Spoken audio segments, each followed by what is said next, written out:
है। बीजेपी चिल्ला रही थी कि आईएमएफ की गुलामी हमको मंजूर नहीं। कई नेता जो है वो कह रहे थे कि यह तो देश बेचने जैसे, लेकिन मनमोहन सिंह अड़े रहे। क्यों हुआ? आज हम बीएसएनएल से जियो तक पहुंच गए हैं और ये देन है सिर्फ डॉक्टर मनमोहन सिंह जी। मनमोहन सिंह ने बजट पेश करते वक्त विक्टर ह्यूगो का एक कथन कहा था कि no power on earth can stop an idea which time has come. जानते हैं ये लिक्विड पेट्रोलियम गैस नहीं है, इसका फुल फॉर्म में सरकार बिजनेस से बिल्कुल बाहर हो गई। जो है विपक्ष की पार्टियां भी चिल्ला रही थी। कांग्रेस के कुछ सदस्य थे जो इससे खुश नहीं थे, मानते थे कि विपक्ष से कैसे निपटना है। इतने सारे के बाद जो है वो भारत की काया पलट गई। मनमोहन सिंह ने भारत को रिबॉर्न किया। इतिहास उन्हें याद रखेगा उस इंसान के रूप में जिन्होंने भारत का भाग्य बदल दिया। वित्त मंत्री बनने के बाद डॉक्टर मनमोहन सिंह के पास समय बिल्कुल भी नहीं था, क्योंकि आईएमएफ से भारत को लोन लेना था। आईएमएफ जो है इंटरनेशनल मॉनेटरी फंड होता है जो देशों को लोन देता है। इसकी एक शर्त थी कि भारत को अपनी इकोनॉमी रिफॉर्म करनी होगी, अर्थात भारत को अपनी अर्थव्यवस्था सुधारनी होगी, तभी आईएमएफ लोन देगा भारत। कई नेता जो है वो कह रहे थे कि यह तो देश बेचने जैसे, लेकिन मनमोहन सिंह अड़े रहे, क्योंकि वो जानते थे कि अगर यह नहीं किया गया तो देश डूब जाएगा। और फिर आता है तारीख 24 जुलाई 1991। भारत का बजट पेश होता है और बजट पेश करते हैं डॉक्टर मनमोहन सिंह। डॉक्टर मनमोहन सिंह ने बजट पेश करते वक्त विक्टर ह्यूगो का एक कथन कहा था कि no power on earth can stop an idea which time has come. अर्थात उस आइडिया को दुनिया की कोई ताकत नहीं रोक सकती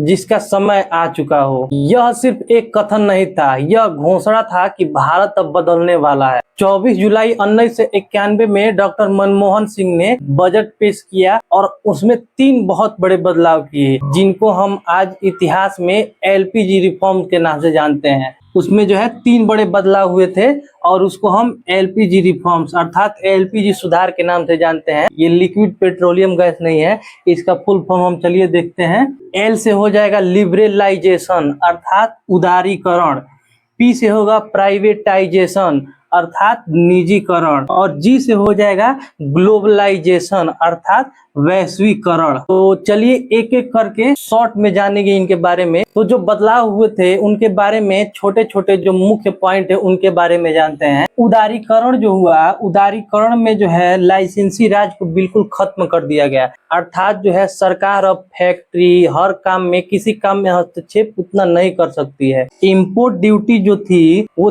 3% से घटाकर धीरे धीरे 50% तक किया गया। बहुत हद तक जो है वो छूट मिली। प्राइवेट सेक्टर को ज्यादा छूट दी गई और विदेशी कंपनियों को भारत में आने की अनुमति दी गई काफी हद तक। उदारीकरण में ये सब बदलाव किए गए। डॉक्टर मनमोहन सिंह ने ये सब ऐतिहासिक बदलाव किए और भारत को सुधारने में बहुत योगदान दिया। उदारीकरण के बाद निजीकरण अर्थात प्राइवेटाइजेशन में सरकार बिजनेस से बिल्कुल बाहर हो गई, अर्थात टेलीकॉम, एविएशन, पावर, इन सेक्टर्स में जो है प्राइवेट कंपनी को आने का परमिशन मिला और काफी हद तक छूट दिया गया इन लोगों को। और तीसरा जो है वो है वैश्वीकरण, अर्थात दुनिया के लिए भारत ने दरवाजा खोला और ये हो पाया सिर्फ एक व्यक्ति, वो थे डॉक्टर मनमोहन सिंह। इसमें जो है वैश्वीकरण में मल्टीनेशनल कंपनी को इंडिया में आने की परमिशन दी गई। तो ये थे डॉक्टर मनमोहन सिंह जी के द्वारा किए गए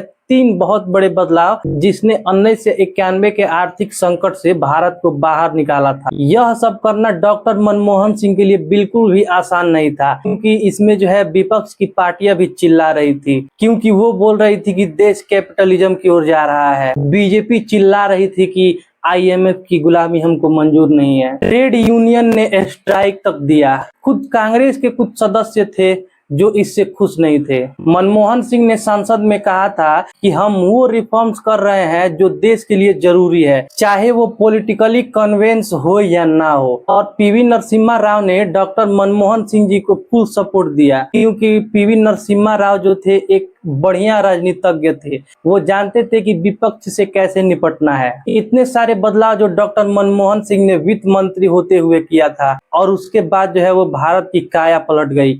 आप स्क्रीन पर देख सकते हैं, रोक के पढ़ सकते हैं कि उसके बाद भारत के साथ क्या हुआ था। भारत की जीडीपी बढ़ी, महंगाई जो है वो कम हुई। 1991 के बाद भारत में आया इन्फोसिस, विप्रो, टीसीएस जैसे कंपनियों का उभार हुआ। मारुति, होंडा, ह्युंडई भारत भारत में आए, टेलीकॉम सेक्टर में रेवोल्यूशन हुआ, आज हम बीएसएनएल से जियो तक पहुंच गए हैं और ये देन है सिर्फ डॉक्टर मनमोहन सिंह जी की। और सबसे बड़ी बात ये है कि जो सोना हमने 47 टन आरबीआई का गिरवी रखा था वो 1992 में हमने वापस छुड़ा लिया और भारत ने अपना पूरा कर्जा उतार दिया। और ये सिर्फ हो पाया एक इंसान के चलते, और उस इंसान का नाम है डॉक्टर मनमोहन सिंह, जो आगे चल के भारत के प्रधानमंत्री भी बने। डॉक्टर मनमोहन सिंह जी ने भारत को नहीं बचाया, बल्कि हम कह सकते हैं कि मनमोहन सिंह ने भारत को रिबॉर्न किया। इतिहास उन्हें याद रखेगा उस इंसान के रूप में जिन्होंने भारत का भाग्य बदल दिया। अगर आपको यह वीडियो पसंद आए तो वीडियो को लाइक कीजिए और चैनल को सब्सक्राइब कीजिए